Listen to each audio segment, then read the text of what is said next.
Bueno, vamos a romper el hielo a primera hora de la tarde y para ello nos vamos a adentrar en uno de los temas, yo creo que interesante, que estábamos comentando, que al final son las Phantom Shares y las Stock Options, ¿no? Y para hablar de ello, pues estoy muy bien acompañado. Tenemos aquí a Alex Bisbe, CEO de Capbar, y David Miranda, socio de Osborne Clark. Y antes de entrar en materia, yo creo que es importante que al final os conozcan, los que nos conozcan, que seguro que os conoce mucha gente, y que podáis explicar un poquito pues, vuestra empresa, qué hacéis, y luego ya entramos un poquito en materia, si os parece bien. ¿Vale? Pues si quieres, empezamos contigo, Alex. Javier, gracias por la invitación y Day One, muchas gracias por habernos invitado. Bueno, Capboard brevemente es una compañía de gestión del equity. Es una compañía que no fue fundada por mí, sino que soy el CEO desde hace 2 meses. A través de nuestra compañía Secondary hemos adquirido esta compañía en el mes de diciembre. Anteriormente fui CEO y fundador de una startup que se llamaba Wisby, que llegó hasta los 100 empleados y levantó más de 17 millones de euros en rondas de inversión, con David muchas de ellas. Nada mal, nada mal. y cuando salí vi la necesidad de resolver el problema de los Phantom Shares en España. De ahí creé la compañía Secondary y de ahí que adquirimos la compañía Capboard para potenciar, ¿no? el mercado de las Phantom Shares en nuestro país y en otros países, ¿no? Muy bien, perfecto. ¿Y David, en tu caso? Bueno, muchas gracias. Encantado de estar aquí. Yo soy David Miranda, soy abogado, trabajo habitualmente en temas mercantiles. Vengo de mi background en M&A y sí que es verdad que hace unos 15 o 16 años empecé a hacer operaciones de Venture Capital y a partir de ahí, pues bueno, creo que he estado en muchas de las operaciones que se han hecho en España en los últimos años, de las operaciones grandes de Globos, Wallapop, Redpoints. También estuve con Alex en las operaciones de Wisby. Yo siempre iba por inversor y además debía parecer que era el único abogado que había en Barcelona, porque siempre íbamos primero con un inversor, luego con otro inversor y siempre acababa yo en la operación también, ¿no? Y bueno, esto es un poquito mi historia. Perfecto. Pues muchísimas gracias por la introducción y bueno, y ahora vamos a meternos un poco en materia y atendiendo un poco al título, ¿no? Las Phantom Shares y las Stock Options. Yo creo que es importante, sobre todo, tratamos esos temas como que todo el mundo lo conoce, pero lógicamente aquí estamos en el 4 Years From Now, hay muchas startups y muchas scale-up, pero también hay mucha gente que está empezando con su primera empresa, con su primera startup y no tiene familiarizado este término, ¿no? Entonces, David, en tu experiencia sí que te agradecería un poco que nos explicaras o que nos comentaras, ¿no? Que nos pusiéramos un poco en el punto de mirar qué son las Phantom Shares, ¿no? Bueno, yo creo que aquí en España, como decías, todo el mundo que está en este sector lo conoce, ha oído hablar de las Phantom Shares. La gente que no está familiarizada, pues sí que es una cosa que le puede sonar un poco más raro, pero el propio nombre ya lo explica, ¿no? Acciones fantasmas, ¿no? En Estados Unidos llaman Phantom Stock. Lo que se trata es básicamente de solucionar un problema fiscal que teníamos con la fiscalidad de las Stock Options, que es lo que típicamente reciben los empleados en compañías americanas, compañías inglesas, compañías francesas, compañías de otros países, y por ese problema de la fiscalidad, que luego hablaremos, en España nos decidimos por este sistema de Phantom Shares, que básicamente no deja de ser una remuneración que recibe el empleado vinculada al valor de la compañía en un momento determinado. Ese momento determinado normalmente es cuando se produce la venta o el éxito de la compañía, y ahí es cuando en ese momento que hay dinero sobre la mesa, el empleado cobra esta remuneración. Y desde el punto de vista del empleado no deja de ser una parte de salario bonus por la tenencia de estas Phantom Shares. Perfecto. Hablamos Phantom Share y muchas veces la gente toma Phantom Share, Stock Options. ¿Qué diferencia hay exactamente, ¿no? Lo apuntabas ahora, pero un poco si tuviéramos que mirar exactamente cuál es la diferencia, ¿no? El tema de la línea roja, ¿dónde estaría? Sí, bueno, en la Phantom Share al final el empleado nunca llega a ser accionista o socio de la compañía, ¿no? Lo que tiene es ese derecho a cobrar una remuneración en un momento determinado, que suele ser la venta. En las Stock Options el empleado sí que tiene derecho a ser socio de la compañía. ¿Cuándo ejercita ese derecho? Pues en el momento en que se cumplen unos requisitos, normalmente un vesting, que habitualmente es permanencia del empleado en la compañía. En ese momento puede ejercitar ese derecho y se convierte en accionista. Ejercita ese derecho a un precio determinado y adquiere las acciones y entra en el cap table de la compañía en ese momento. Perfecto, estábamos mirando un poco y el tema, sobre todo, aquí nada se nos escapa, el tema fiscal, ¿no? Al final, miramos mucho el tema del producto Phantom Share, Stock Options, pero hay un tema importantísimo que es la fiscalidad. Bueno, al final, todo toca el bolsillo, ¿no? ¿Qué nos ahorramos? Y aquí estaríamos mirando un poco con el tema de la nueva ley de startups, ¿no? ¿Qué mejoras o qué ha habido realmente en cuanto al término, qué mejoras ha habido en la fiscalidad? Y si tú has visto, pues, según tu experiencia, pues esa mejora, ¿no? Sí, bueno, la ley de startups, la fiscalidad de las Phantom Shares no se ha tocado, sigue siendo remuneración salarial y como remuneración de salario esto tributa a tipo marginal del IRPF, tu tipo máximo, que es el típico tipo de las rentas del trabajo, ¿no? Entonces, lo que sí que ha introducido la ley de startups es una serie de medidas para intentar, de alguna manera, lo que ha intentado el gobierno es fomentar los planes de stock options, yo creo que con muy poco éxito, por cómo se ha diseñado y porque en la práctica, y luego lo confirmará también Alex, yo sigo viendo en todas las startups españolas, sigo viendo Phantom Shares, pero el problema de la fiscalidad viene porque en las Phantom Shares, las Phantom Shares tributas cuando recibes esa remuneración y en ese momento hay dinero sobre la mesa porque tú cobras un bonus y con eso puedes pagar a Hacienda. ¿Qué pasa con las stock options? Con las stock options, la tributación, ese ingreso se genera en el momento en que ejercitas la stock option por la diferencia entre el precio de ejercicio y el valor de mercado de esa acción que te entregan a cambio, ¿vale? Imaginad que tenéis, no sé, 20.000 euros de precio de ejercicio de stock options y las acciones valen 100.000 cuando tú ejercitas y adquieres las acciones. Esa diferencia, esos 80.000 euros entre 20.000 y 100.000, eso tributa como renta del trabajo. Lo que ha introducido la ley de startups es una deducción de 50.000 euros en ese ingreso de 80.000 euros que os explicaba, pues 50.000 euros estarían exentos, solo tributarías por los 30.000 restantes, ¿no? Eso sí, tiene una serie de problemas, ¿no? Primero, los 50.000 euros al final pues queda muy corto para cuando estamos hablando de C-levels. 50.000 euros de renta, eso queda, pues probablemente no es suficiente, ¿no? Y segundo, otra de las características de los cambios que ha introducido la ley de startups es que permite un diferimiento del impuesto, porque el impuesto hay que pagarlo en el momento que ejercitas las stock options, pero tú lo que recibes a cambio son papeles. Yo compro acciones por 20.000 y me dan papeles que valen 100.000, pero yo con papeles no pago Hacienda y tengo que pagar esa renta del trabajo, ¿no? Falta la liquidez, entonces, ¿no? La liquidez. La falta de liquidez, efectivamente. Y entonces esto que fiscalmente se le llama un dry income, un ingreso sin efectivo para pagar Hacienda, lo que sí que tiene bueno, por el buen camino, la ley de startups es que dice, oye, vamos a hacer una cosa, vamos a diferir esto, vamos a diferir el pago de este impuesto al momento que, en principio, que se produzca la venta de la compañía, cuando tú vendas las acciones. Tiene un truquito y tiene una cosa complicada que dice, bueno, pero si en 10 años no se ha vendido, catacrack, pagas impuestos. Cosa que, teniendo en cuenta el ratio de mortalidad que tienen las startups en este país, pues obviamente tienes una espada de Damocles que en 10 años Hacienda te va a venir a reclamar y a lo mejor tus acciones valen 0 porque la compañía ha quebrado, ¿no? Y luego el otro tema un poco negativo es que esto solo aplica a esta deducción de los 50.000 euros que hablábamos antes, solo aplica a las empresas emergentes, y que son esas empresas que tienen yo le llamo el titulín, ese que te da ENISA, ¿no? Es decir, si no tienes ese titulín, no te puedes beneficiar de esos 50.000 euros que por lo menos te daba Hacienda de descuento en tu factura fiscal, ¿no? Entonces eso hace también que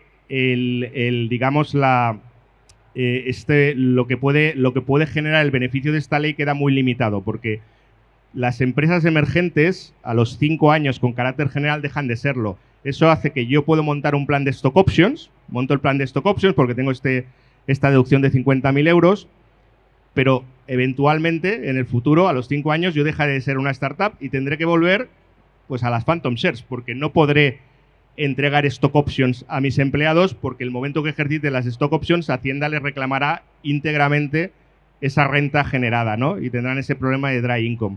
Por lo tanto, yo creo que esta es una de las razones, aparte de la trampita de los 10 años, que si en 10 años no has pagado, vas a tener que pagar, pues todo eso hace que que le resta mucho atractivo a toda la reforma, yo creo, que se ha hecho del sistema de stock options en España.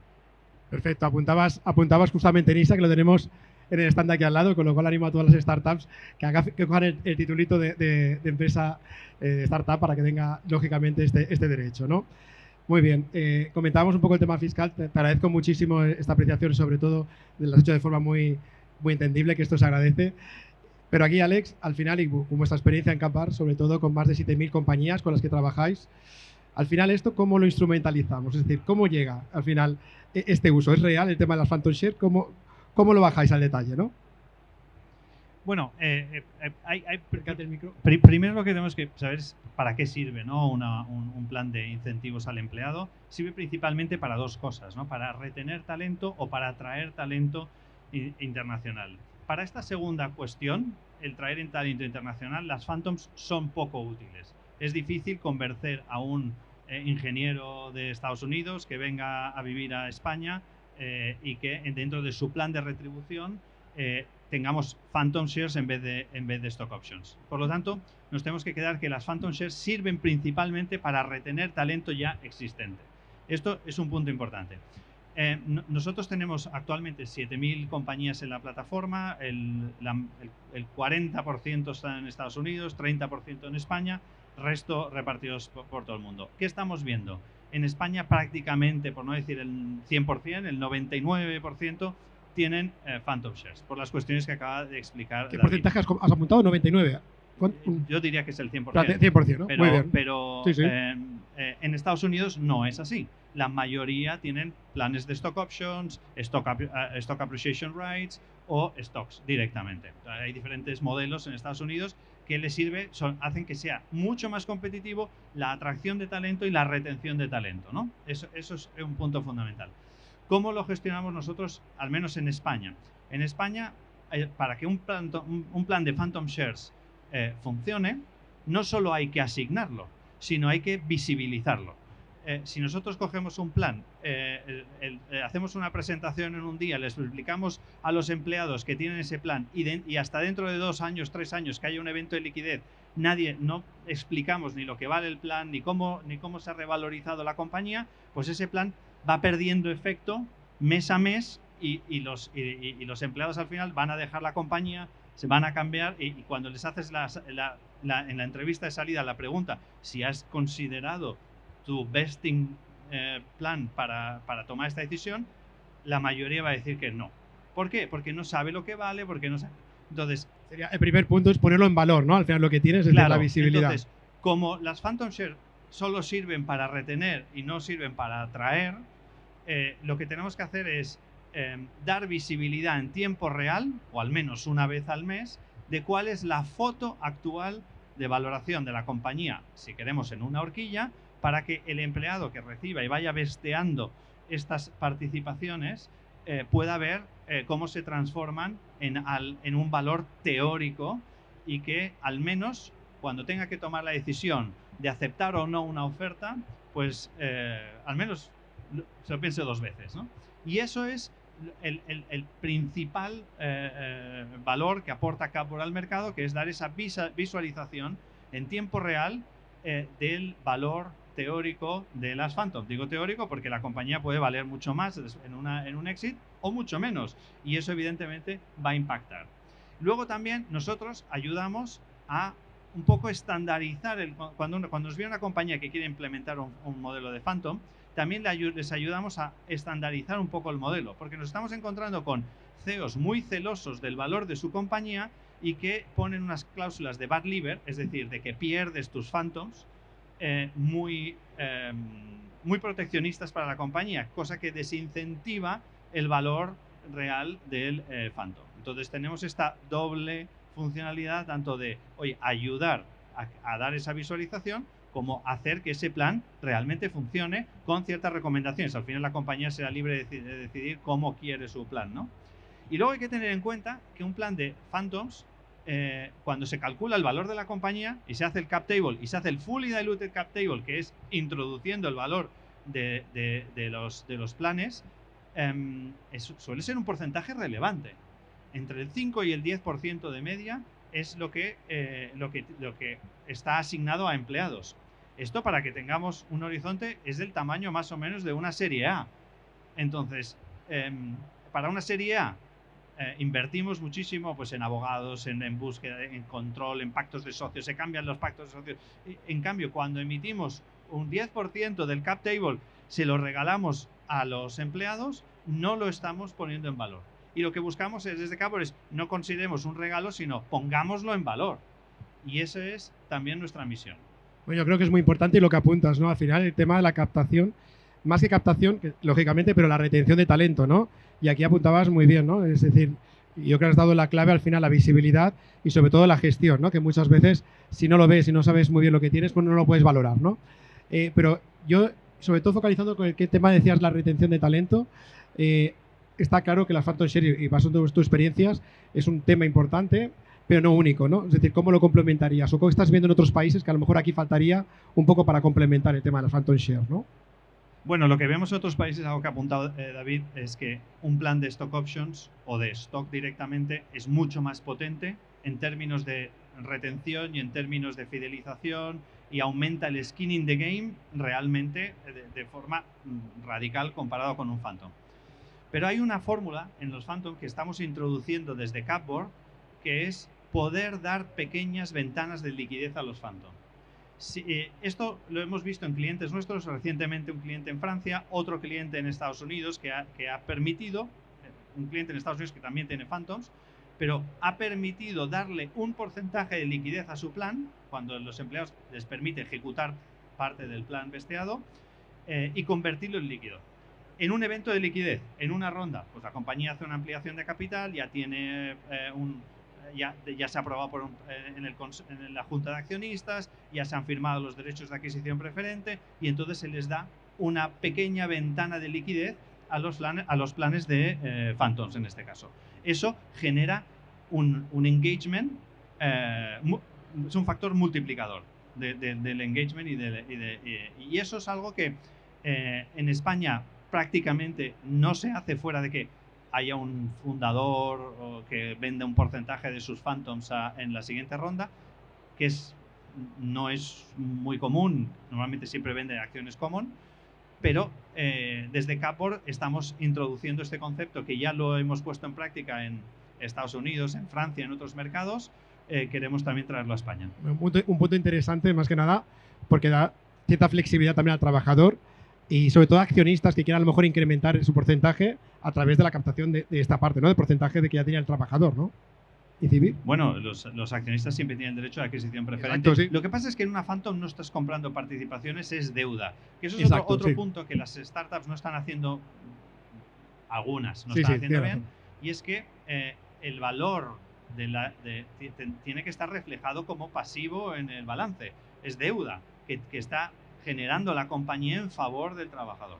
Por lo tanto, una de las cosas que puede hacer es, con estas ventanas de liquidez, cuando hay una entrada de capital, es reducir ese nivel de deuda con este efecto multiplicador en términos de motivación, ¿no? Perfecto, esto es un tema contable, sin entrar mucho, pero creo que es muy importante que hayas descrito muy bien un poco cómo queda, ¿no? El dibujo del tema de la empresa. Antes David estaba comentando el tema de la fiscalidad, ¿no? Y posiblemente, pues yo creo que al final la ley de startups posiblemente ha sido poner en el punto de mira que hay que hacer unas mejoras, que se han hecho ciertas mejoras, pero posiblemente no lo suficiente, ¿no? ¿Tú cómo lo ves, el tema fiscal, ¿no? El tema de las Phantom Shares. Bueno, hay que decir que nosotros hemos... Stock Sí, nosotros hemos solicitado, ya somos empresa certificada como startup por ENISA. Muy bien. Yo lo primero que hay que decir es que a ENISA hay que felicitarlo porque el proceso funciona bien, o bastante bien. Entonces, eso es un punto a favor. También considero, como dice David, que el plan se ha quedado muy corto. Considero que 50.000 euros de límite fiscal hasta el que te puedes deducir, ¿no? el valor para no tributar es tremendamente bajo, porque, repito, solo sirve para un factor, que es la de retención de talento. No podemos fichar a un ingeniero del Silicon Valley y traerlo a España y ponerle encima de la mesa que va a tener stock options por valor de 50.000 euros. Porque si le das más, le estás generando un problema de tesorería que por tanto no va a aceptar la posición. Por lo tanto, tampoco sirve para este segundo plan. Entonces yo creo que es una ley positiva, pero que se ha quedado excesivamente corta, ¿no? ¿Dónde estarían entonces los puntos de mejora? ¿Hacia dónde tendríamos que ir? David o Alex. Yo te lo digo porque básicamente yo creo que el primer error ha sido legislar específicamente centrándose en lo que llaman empresa emergente. El problema es que la mayoría de startups que ves en la prensa, en los medios de comunicación, no cualifican para ser empresa emergente. Todas estas, fuera. Entonces, yo creo que lo que debería haber hecho el gobierno, los impulsores de esta norma, era crear una norma general, un marco general para las sociedades de responsabilidad limitada. Las sociedades limitadas son, yo diría, el 98-99% de las sociedades de este país, las SLs, y es lo que se utiliza en el ámbito de startups. Yo solo conozco una SA que era startup, que era idealista. Idealista, por alguna razón, siempre fue sociedad anónima, pero el resto son todas SLs. Globos, los Wallapops, todos son SLs. Entonces, la idea sería, extiende este régimen, pero a cualquier sociedad limitada, no lo extiendas exclusivamente a las empresas que tienen el titulín este de empresa emergente, porque además ese titulín es que desaparece. Llega un momento que va a desaparecer y en ese momento esos beneficios, esas ventajas, ya no te las puedes aplicar. Hay un tema técnico, y aquí yo no me quiero meter mucho porque es un tema muy de abogados, pero es verdad que las sociedades limitadas tienen un problema para tener participaciones en autocartera o acciones en autocartera, ¿no? Siempre ha tenido un problema. En las sociedades anónimas, con carácter general, la sociedad anónima puede tener parte de sus acciones en su propio patrimonio, de modo que si alguien ejercita la stock option, pues le puede entregar la acción. La sociedad limitada solo lo puede hacer en casos muy excepcionales. ¿Qué hace la norma? La norma, en el artículo 10 de la ley de startups, crea la posibilidad de estas empresas emergentes, por lo tanto solo aplica a las empresas con el titulín de NISA, que puedan hacer esa autocartera para si algún empleado ejercita la stock option, esas stock options que no existen porque prácticamente nadie las está utilizando, pues que la sociedad le pueda entregar esa acción, esa participación, porque de la otra manera lo que tenía que hacer la sociedad era hacer un acuerdo de ampliación de capital. Es que la sociedad no puede ni emitir su propio capital, necesita el consentimiento de sus socios, ¿no? En la sociedad anónima, a diferencia, que es más flexible, y la sociedad anónima sí que se puede delegar, los socios pueden delegar en el órgano de administración, en el consejo, oye, delegamos que puedas hacer ampliaciones de capital, sin necesidad de pedirme mi consentimiento, ¿no? Con una serie de limitaciones. Esto también era necesario que lo hubieran pasado, hubieran aplicado también a las sociedades limitadas, ¿no? Yo creo que el error ha sido, y para mí la ley de startups, para mí es una ley de microempresa. Es una ley destinada a empresas muy pequeñas. En cuanto la empresa se hace grande, ya no le aplica prácticamente nada de lo que se establece en la norma. Y es el problema de haber legislado exclusivamente pensando en empresas emergentes, cuando el tejido emprendedor en España, hay muchas empresas que las seguimos llamando startups o scale-ups y ya no pueden aplicarse los teóricos beneficios de la norma, ¿no? Perfecto. Alex, no sé si quieres añadir alguna cosa. Bueno, no, yo estoy totalmente de acuerdo con lo que acaba de comentar David. Yo creo que si aumentasen el límite fiscal o se pudiese valorar la empresa por otra valoración que no fuese la de la última ronda, porque claro, 50.000 euros del valor de las participaciones es muy subjetivo, porque si se toma como referencia la última ronda, pues puede ser que el valor sea muy alto. No, pero y piensa una cosa aquí, Xavi, Alex, perdón, en la última ronda se dan acciones preferentes. Una acción ordinaria no vale lo mismo que una acción preferente, porque la acción preferente tiene una serie de protecciones. Entonces, la norma te dice, coge el valor de la última ronda. La última ronda son, no sé, me invento, 100 millones de euros. Pero 100 millones de euros lo que ha pasado, lo ha pagado el inversor por tener unas acciones protegidas, con una serie de derechos. Entonces, en Estados Unidos, que utilizan los planes de stock options habitualmente, en Estados Unidos tienen una, tú lo conocerás, el 401 valuation, ¿no? El 409, el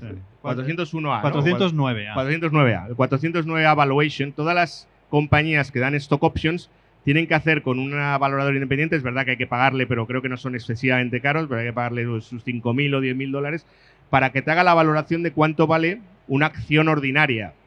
Y no vale lo mismo que la acción preferente. La acción preferente siempre vale más porque tiene protecciones, tiene derechos especiales, ¿no?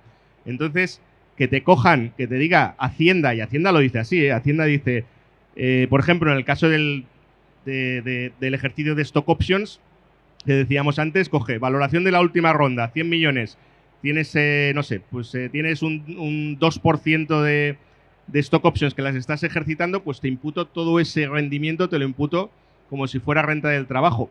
Oiga, que yo tengo ordinarias, que no valen lo mismo, 100 millones lo que vale asumiendo que fueran acciones preferentes, ¿no? Pero son ordinarias, ¿no? Tendrían que valer algo menos, normalmente un 20-30% menos, que es lo que vemos en los secundarios, cuando hay secundarios en startups, ventas de participaciones en el seno de una ronda, pues se suelen vender con un descuento del 20 o 30% las acciones common, ¿no? Las ordinarias. Y eso, pues, que te cojan el valor de la preferente, pues es un poco también, bueno, Hacienda siempre gana, ¿no? Como decía mi profesor de fiscalidad. Siempre. Muy bien, estamos acabando del tiempo. No sé si hay alguna pregunta por parte del público. Sí, perfecto. Bueno, no sé si se escuchará. Bueno, primero de todo, muchas gracias por la ponencia y quería hacer un par de preguntas.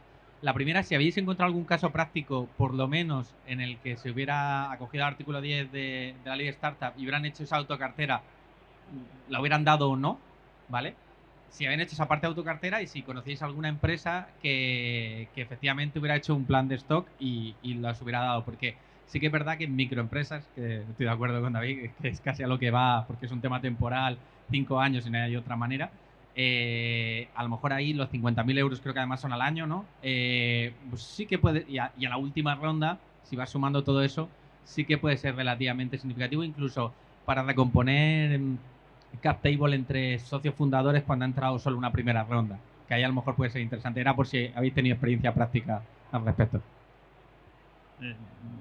Muchas gracias. Yo no.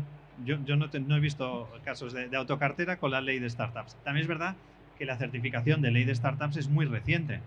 Entonces, sí, piensa, yo no lo he visto. Yo tampoco lo he visto. Piensa que creo que el desarrollo de la norma salió en julio del año pasado. Creo que las primeras que ha empezado a acreditar ENISA son de octubre, septiembre, que ha acreditado, lo miré hace un mes, había acreditado ya unas 800, ¿vale? Pero bueno, es aún demasiado reciente. Yo por ahora no lo he visto y no he visto tampoco que me haya venido gente a preguntarme de si tiene sentido montar planes de stock options. Yo creo que tiene la cosa muy buena con el titulín de empresa emergente de los 50.000 euros, eso está bien.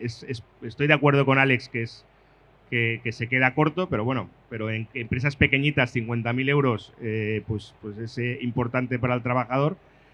Pero bueno, tiene también la trampa, y a mí es una de las cosas que me echa más para atrás a la hora de recomendar planes de stock options. Tiene la trampa de que en 10 años hay que pagar. Entonces, imagínate que tú tienes ese 50.000 euros de deducción, pero tienes una ganancia presunta, yo qué sé, pues de 150.000 euros, ¿vale? Le quitas los 50.000, tienes que pagar 100.000 como renta del trabajo a tu tipo marginal. El otro día hablaba con un fiscalista, es acojonante y la gente creo que no es consciente. Aquí en Cataluña, a partir de 30.000 euros, el tipo marginal ya es el 33-34%. Es flipante.